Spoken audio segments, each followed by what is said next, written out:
All right, vocals, background vocals. We have a kind of a gospel split section vocal thing going on here.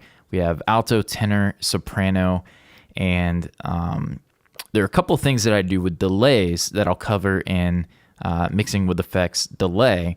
But as far as a reverb goes, I like to use, go figure, Ocean Way. But if you don't have Ocean Way, again, a short room to kind of give them a little bit of a space as if the room was mic'd when they recorded as a group, kind of give them a cohesiveness.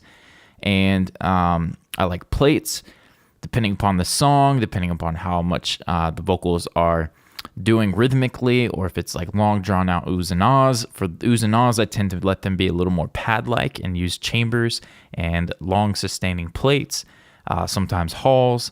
But then with vocalists where they have a lot of phrasing and they're very articulate and they're trying to get a message across, then I will use sort of the delay thing, do kind of decaying delays, shorter rooms, and maybe a plate, depending upon what's going on.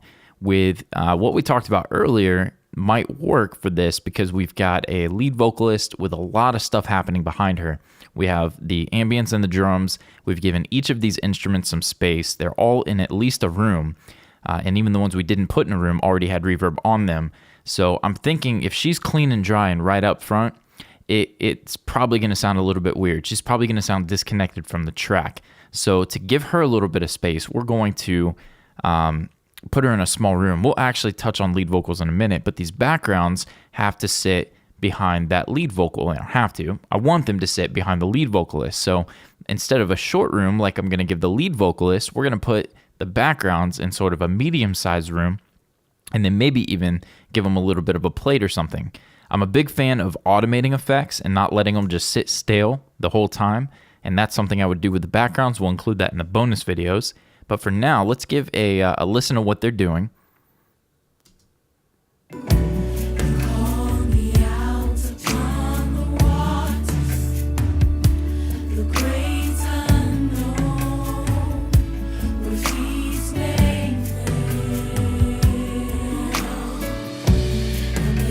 Okay, so they sound pretty good. They're pretty clean. They're pretty dry. We need to add a little separation. They're sitting on top of the music and everything, and I want them to feel like they're part of the same song.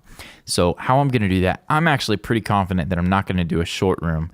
Let's go ahead and throw this medium room. Let's go crazy. Let's try the long room and try blending some of that in.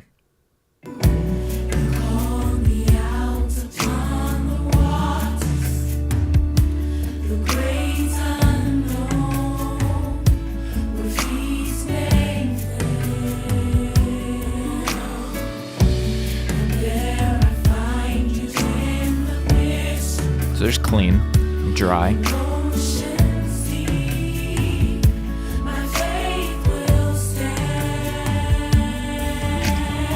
Okay, cool.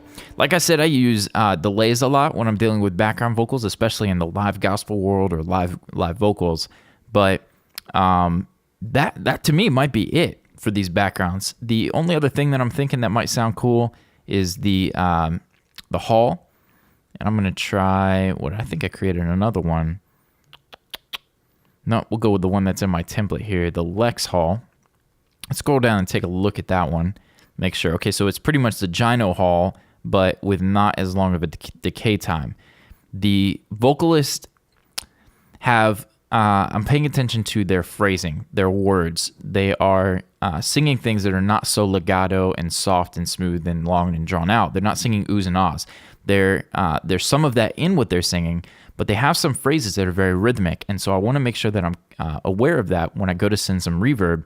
Any of those tight phrases that I'm trying to understand are going to get lost with a long decaying reverb. So this one starts at about a 2.4. Is that what it is? Yep, 2.4 seconds. So let's see if we can give some of that.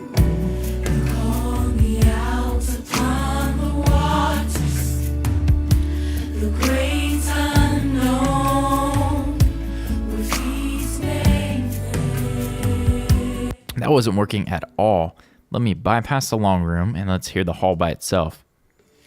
You call me out upon the waters, the great unknown. Ah, no wonder it's disabled. I was sitting here like, that does not sound like my hall.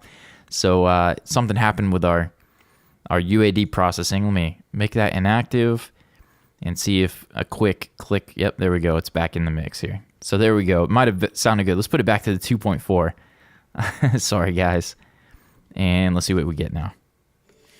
You call me out upon the waters, the great unknown, where feet may fail, and there I find you in the mist, in ocean's deep, my faith will stand. Okay. Little Pro Tools errors. I think that the backgrounds could be lower in volume. I think that getting them tucked in, it's not always with reverb. It could be just with level. So I think they're a little bit too in my face. I'm going to pull those back a little bit.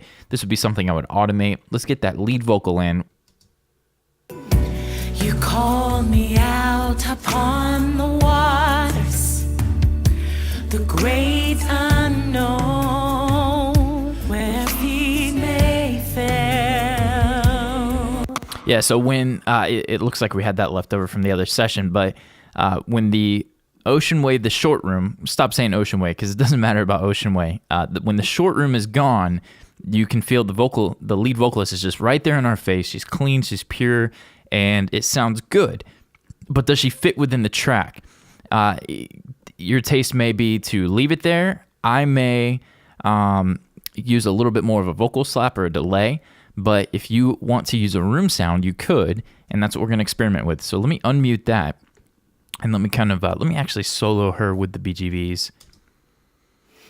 You call me out upon the waters, the great unknown, where feet may fail,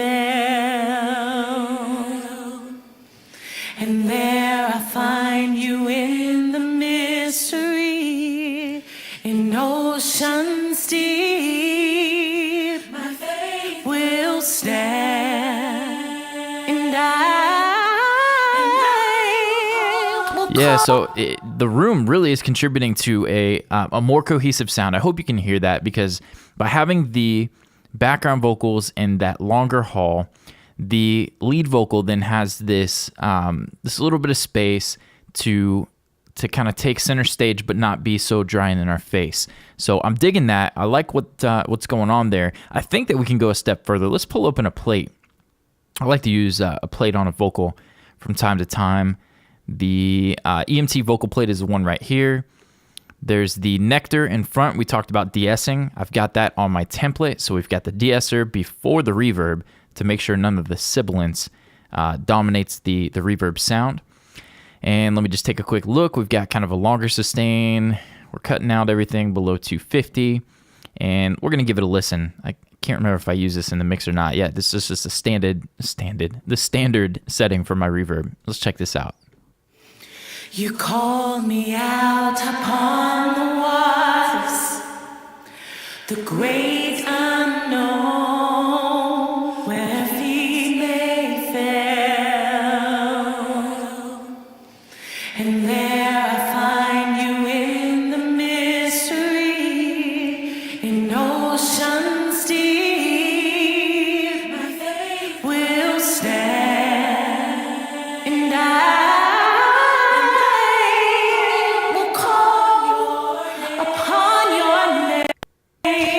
Okay, I'm kind of glad that Pro Tools error popped up, because I don't know that I'm feeling the EMT there.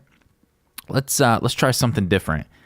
Let's go. You know what? We pulled up in this air reverb earlier. Let's give it a shot. Let's see. What are some of the... I don't have any presets on it.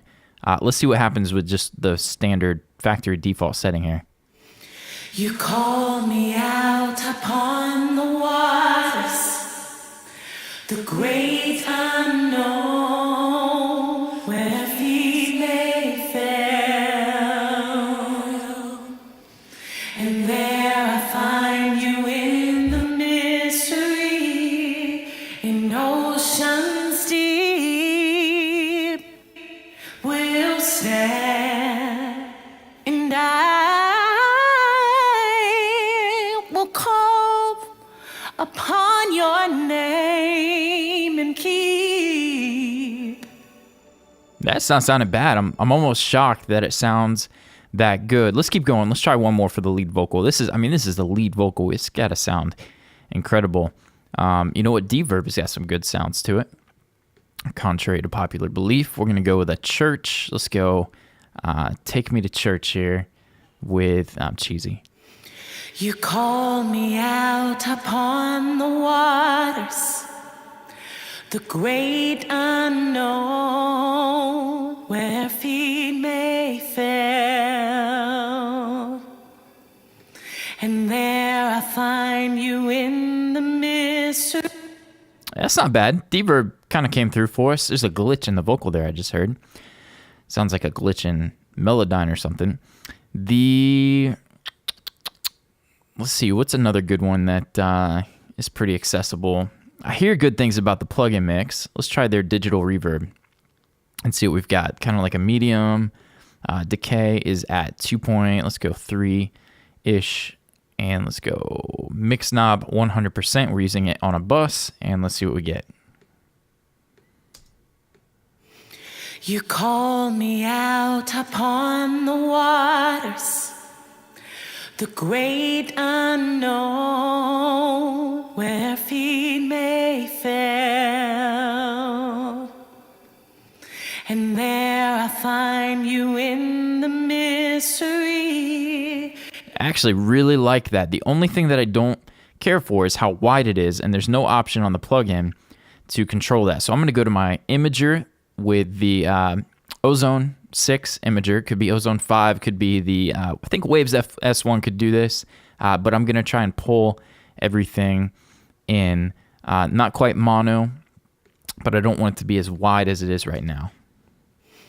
You call me out upon the Okay, maybe even a little bit more.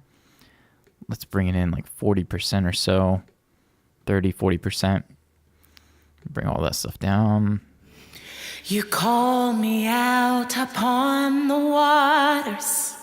Yeah, so now we got the vocalist kind of central, not trying to make it sound like she's in an auditorium and the band is all in this big auditorium. I want the vocalist to have its center stage. So let's bypass that processing and listen to the reverb. You call me out upon the waters. You can hear her on the outside, right? The great unknown, where feet may fail. Okay, I don't want her out on the sides, just to my ear. I'd like to have her in the middle. So using this imager, now check this out. You call me out upon the waters. And we've got her right back front center stage where I would like to hear her. And there you go. So taste, you may want to push this out wider. You may want her reverb to hit the sides, not even like perception, like front end to the sides. You may want her to your sides. So you have the option with these imager plugins. That's a great tool. So there we have the vocals. We've put the lead vocal in front, but it's not completely dry. We got the BGVs just a little bit behind. And it feels like things are contextually working a little bit better together. A little more cohesive, and I don't know how many times I've said that throughout this process, but we have one more module to cover, and it's on mastering. I have used reverb in a mastering situation one time my entire life, but it happened, and depending upon what you're doing, if you're ever in a situation, it could be useful to see that in action. So I'm going to kick over, and we're going to look at mastering. I'm going to take the verb off of this track. We're going to take a quick look at that, and then we'll get into the bonus videos for using reverb, all kinds of tips and tricks and specialties using reverb. Thanks, guys.